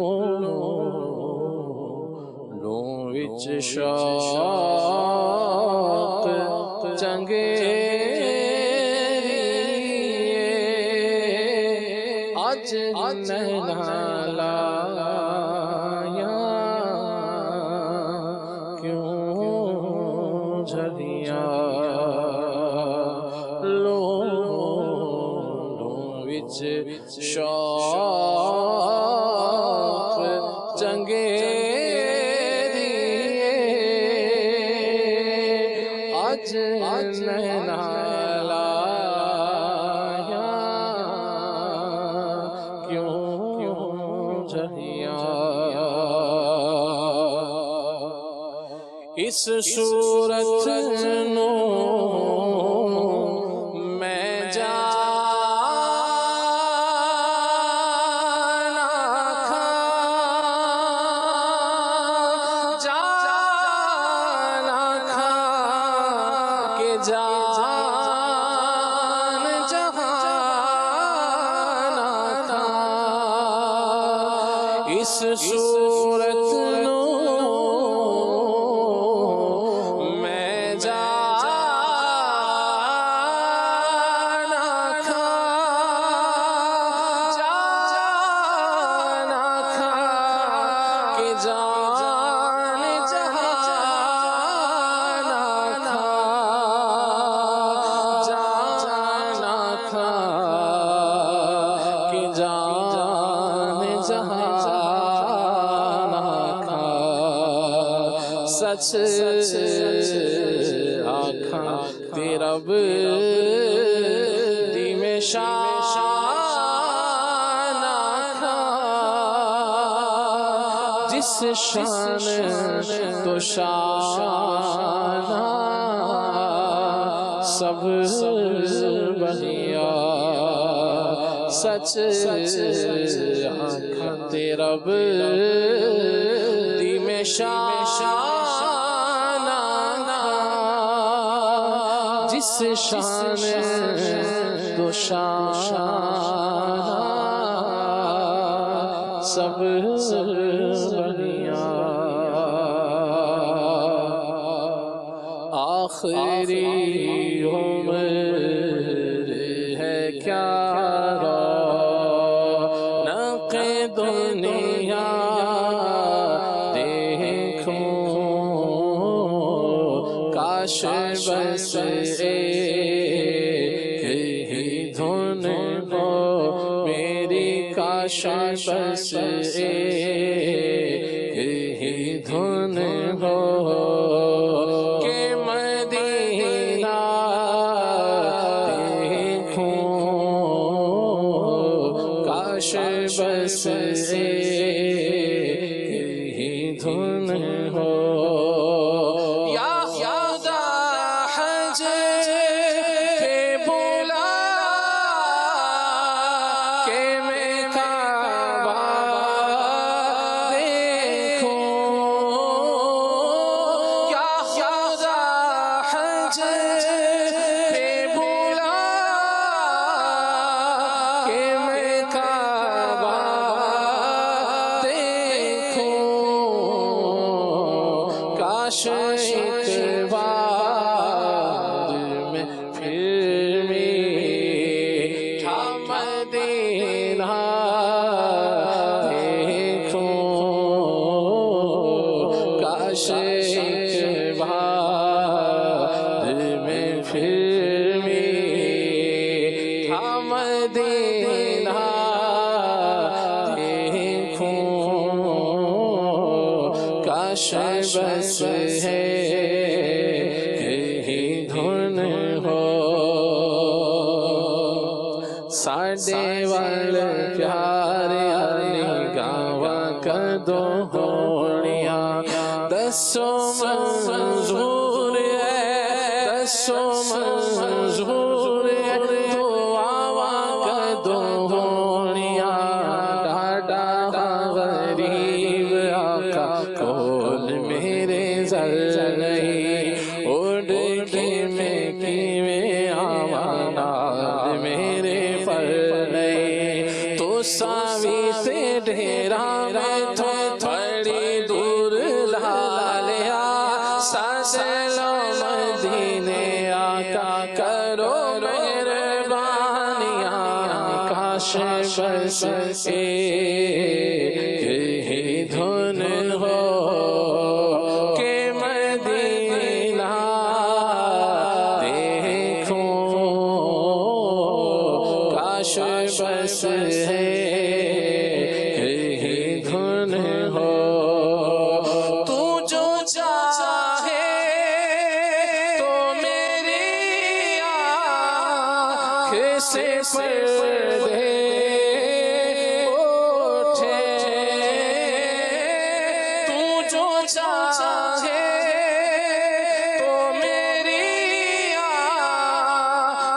سے پردے اٹھے میں وطن سے بھی مدینے کا نظارہ دیکھوں میں وطن سے بھی مدینے کا نظارہ دیکھوں کاش بس کہیں دھن ہو کہ مدینہ دیکھوں آخری عمر ہے کیا رونق دنیا دیکھوں کاش بس کہیں دھن ہو. سبحان اللہ. حضرت امجد علی اعظمی رحمۃ اللہ تعالی علیہ صدر الشریعہ بدر الطریقہ آپ کی مبارک ذات کے حوالے سے پروگرام میں گفتگو جاری ساری ہے. میں چاہوں گا کہ شاہ صاحب حضرت کی عبادت کے کیا معمولات تھے، آپ کا علم میں الحمدللہ مقام کیا تھا، یہ تو بیان ہوا، آپ کی دینی خدمات کیا رہیں اس پر بھی گفتگو ہوئی ہے. ان کی ذاتی عبادت کا معاملہ کیا تھا، کچھ یہ بھی ارشاد فرمائیں. صدر الشریعہ بدر الطریقہ مفتی امجد علی اعظمی رحمۃ اللہ تعالی علیہ جیسے بہت بڑے عالم دین تھے، اسی طریقے سے تقوی کے اندر، پرہیزگاری کے اندر، عبادات کے اندر بھی ایک آپ کا بہت بڑا مقام ہے. خاص طور پہ آپ رحمۃ اللہ تعالی علیہ کو جو نماز سے انسیت تھی، نماز سے پیار تھا، نماز سے جو آپ کی محبت تھی، اور نماز کے ساتھ ایک خاص آپ کا جو لگاؤ تھا وہ دیدنی ہے. ایک مرتبہ آپ رحمۃ اللہ تعالی علیہ اجمیر شریف میں تھے اور بخار کی کیفیت بنی، اور بخار اس قدر شدید ہو گیا کہ آپ پر جو ہے وہ غشی کی کیفیت ہوئی اور بے ہوشی میں چلے گئے. اور یہ سمجھ لیں کہ ظہر کی نماز کا جو ہے وہ وقت تھا، اور جب آپ بے ہوش ہوئے تو جیسے ہی آپ رحمۃ اللہ تعالی علیہ ہوش میں تشریف لے کر آئے تو آپ نے پوچھا کہ نماز ظہر کا وقت ہے؟ اس طرح کے جملے آپ نے ارشاد فرمائے. تو آپ کو یہ بتایا گیا کہ جو ہے وہ ظہر کی نماز کا وقت جو ہے وہ گزر گیا ہے. آپ رحمۃ اللہ تعالی علیہ بے ہوشی کی حالت سے ہوش میں آئے، نماز کا پوچھا، اور جب بتایا گیا کہ نماز کا وقت چلا گیا ہے تو آپ رحمۃ اللہ تعالی علیہ زار و قطار رونے لگے کہ نماز جو ہے میری وہ قضا ہو گئی. تو آپ رحمۃ اللہ تعالی علیہ کے جو شاگرد رشید تھے، آپ کے جو قریب میں لوگ موجود تھے، انہوں نے کہا کہ حضور بے ہوشی کی حالت میں اگر نماز قضا ہو گئی ہے تو اس پہ کوئی مواخذہ تو نہیں ہے، اس پہ تو کوئی پوچھ گچھ تو نہیں ہے، مطلب یہ گناہ کا تو معاملہ نہیں ہے، پھر بھی آپ زار و قطار رو رہے ہیں اور آپ کو یہ فکر ہو رہی کہ نماز کیوں قضا ہو گئی. تو آپ رحمۃ اللہ تعالی نے ارشاد فرمایا کہ بات یہ ہے کہ وہ تو مجھے بھی پتا ہے کہ مواخذہ نہیں ہے، لیکن وقت پر رب العالمین جل مجد الکریم کی بارگاہ میں حاضری دینا ہوتا ہے، یعنی وقت کے ساتھ حاضری دینی تھی.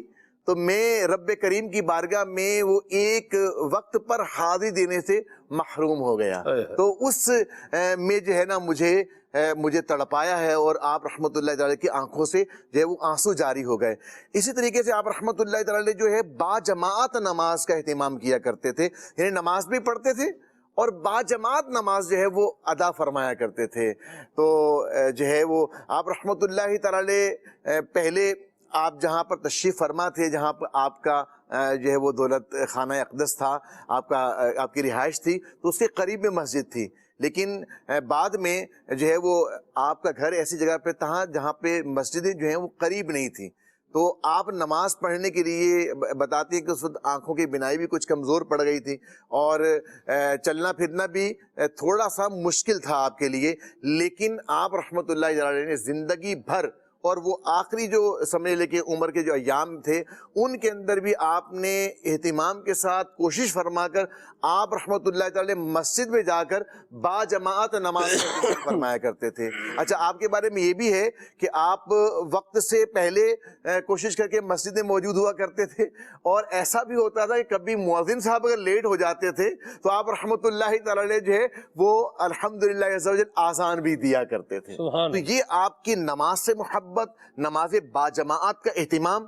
اسی طریقے سے جو ہے وہ روزہ, آپ رحمت اللہ تعالی زندگی بھر جو ہے آپ نے روزوں کا اہتمام فرمایا ہے, اور شدید بیماری کے باوجود بھی ایسے مواقع آئے کہ آپ رحمت اللہ تعالی نے شدید بیماری کے باوجود بھی اگرچہ روزہ یعنی تخفیف مل سکتی تھی, چھوڑ سکتے تھے, لیکن آپ رحمت اللہ تعالی روزے کی محبت میں آپ نے جو ہے وہ روزہ رکھا.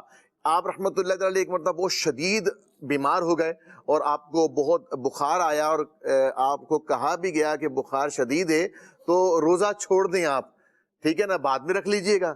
تو آپ رحمت اللہ تعالی نے فرمایا کہ یہ روزہ ایک دفعہ نکل گیا تو جو اجر و ثواب اس کا ہے وہ پھر نہیں ملے گا.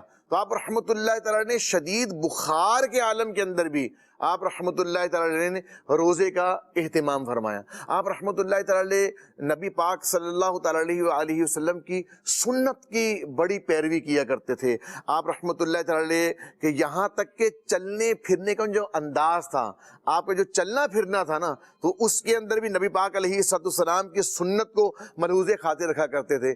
یہاں تک کہ جب آپ چلا کرتے تھے نا آپ رحمت اللہ تعالی, تو دائیں بائیں آگے پیچھے اس طرح سے اہتمام کے ساتھ چلتے تھے کہ نگاہیں جھکا کر چلتے تھے. ہاں یہ ہے کہ کسی کے اندر ٹکرا نہ جائے, اس کا اہتمام ہوتا تھا. لیکن نبی پاک صلی اللہ علیہ وسلم چونکہ نگاہیں جھکایا کرتے تھے تو آپ رحمت اللہ تعالی بھی اس کا اہتمام کرتے تھے, نظر جو ہے وہ آپ جھکا کر رکھا کرتے تھے. تو یہ اگر ہم صبر و تحمل کا معاملہ دیکھیں یہ آپ کے اندر بڑا زبردست ہے.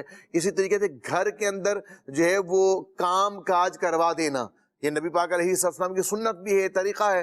تو آپ رحمت اللہ تعالیٰ کا یہ بھی ایک وصف تھا کہ گھر کے اندر جو ہے چھوٹے موٹے جو ہے وہ کام بھی کروا دیا کرتے تھے. تو آپ کے حسن اخلاق کو دیکھیں, آپ کے کردار کو دیکھیں, آپ کے تقوی کو دیکھیں, آپ کی پرہیزگاری کو دیکھیں, آپ کی نماز سے چاہت کو دیکھیں, آپ کی مسجد سے محبت کو دیکھیں, آپ کے روزے سے محبت کو دیکھیں, تو ہر جگہ پر کمال ہی کمال نظر آتا ہے. اللہ تبارک تعالیٰ ہمیں علم دین بھی عطا فرمائے, اللہ تعالیٰ ہمیں فہم دین بھی عطا فرمائے, اور جو سیکھا ہے اللہ تبارک و تعالیٰ ہم سب کو اس پر عمل کرنے کی بھی توفیق عطا فرمائے کہ ہمارے لیے صدر الشریعہ مشعل راہ ہیں. نہ صرف یہ عالم ہیں بلکہ عالم باعمل ہیں, عالم باعمل ہیں, با کردار ہیں. اللہ تبارک و تعالیٰ ان کے عمل کے صدقے اللہ تعالی ہمیں بھی دین متین پر عمل کرنے کی توفیق عطا فرمائے. آمین. بڑی پیاری بات کہی.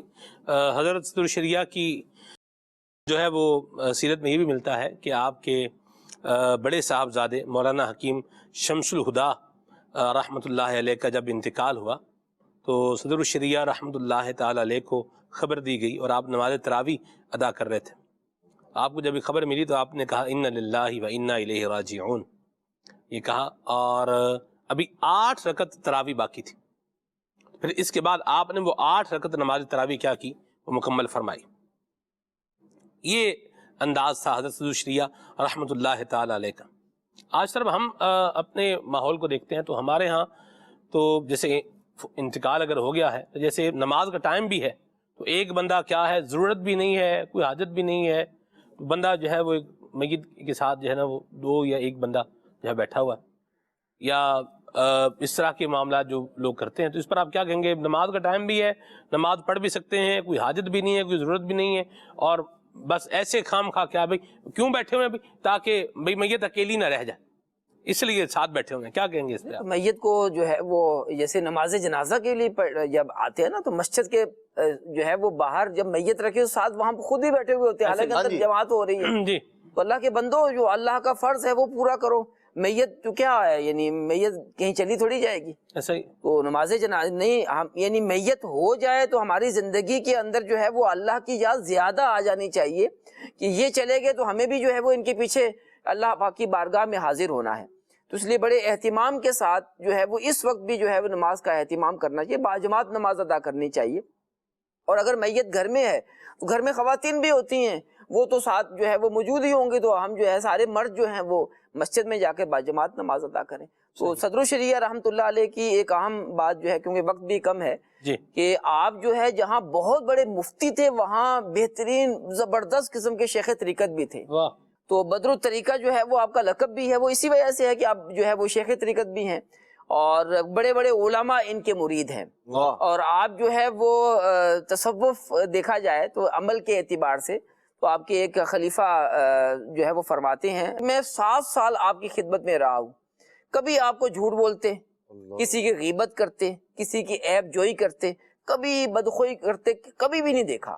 کہ آپ کی جو محافل ہوا کرتی تھی نا، وہ بھی اللہ اور اللہ کے رسول کے جو ہے وہ اتباع میں ہوا کرتی تھی۔ کسی کا تذکرہ ہوتا تو اچھا ہی تذکرہ ہوتا تھا۔ آج ہماری محافل کا انداز دیکھ لیں کہ جب ہم آپس میں بیٹھتے ہیں تو کسی جو ہے وہ تیسرے کا ذکر کریں تو اچھائی کے بجائے جو ہے برائی جو ہے اس کی کر رہے ہوتے ہیں، غیبت کر رہے ہوتے ہیں۔ تو اللہ پاک ہمیں بھی جو ہے وہ ہماری محافل کو بھی صدر الشریعہ بدر الطریقہ رحمۃ اللہ علیہ کی جو ہے وہ فیضان سے جو ہے ہماری محافل بھی ان چیزوں سے پاک ہو جائے۔ آمین آمین آمین۔ اللہ تعالیٰ ہمیں یہ اچھے انداز اپنی زندگی میں شامل کرنے کی توفیق عطا فرمائے، اور اس کے لیے دعوت اسلامی کے دینی ماحول کے ساتھ وابستہ رہنا اور دعوت اسلامی کے دینی ماحول میں رچ بس جانا، نیک اعمال کا جائزہ بھی لینا اور اس کے مطابق زندگی گزارنا، یہ انشاءاللہ ہمارا معاون ہوگا، مددگار ہوگا، اور بندہ اللہ تبارک و تعالیٰ کے احکامات پر عمل کرتے ہوئے جب زندگی گزارے گا تو دنیا و آخرت کی کامیابیاں سمیٹنے میں انشاءاللہ الکریم یہ کامیاب ہو جائے گا۔ اللہ تعالیٰ ہم سب کو عمل کی توفیق عطا فرمائے، آمین بجاہ النبی الامین علیہ وعلی آلہ افضل الصلوات والتسلیم۔ سبحانک اللہم وبحمدک، اشہد ان لا الہ الا انت، استغفرک واتوب الیک۔ آئیے صلاۃ والسلام پڑھتے ہیں۔ شاہ عرش اعلیٰ سلام علیکم، شاہ عرش اعلیٰ سلام علیکم، حبیب خدا یا سلام علیکم، میرے سلام علیکم، میرے ماہ طیبہ سلام علیکم، شاہ بطحہ سلام علیکم، سلام علیکم، سلام علیکم، سلام علیکم، سلام علیکم۔ یہ آواز ہر شمس سے آ رہی ہے، یہ آواز ہر شمس سے آ رہی ہے، شاہ دین و دنیا سلام علیکم، سلام علیکم، سلام علیکم۔ تمنا ہے اپنی مدینے پہنچ کر، تمنا ہے اپنی مدینے پہنچ کر، کہو پیش روضہ سلام علیکم، کہو پیش روضہ سلام علیکم، سلام علیکم، سلام علیکم۔ جمیل اپنے آقا شفیع الامم پر، جمیل اپنے آقا شفیع الامم پر پڑھے جاہ میں شاہ سلام علیکم،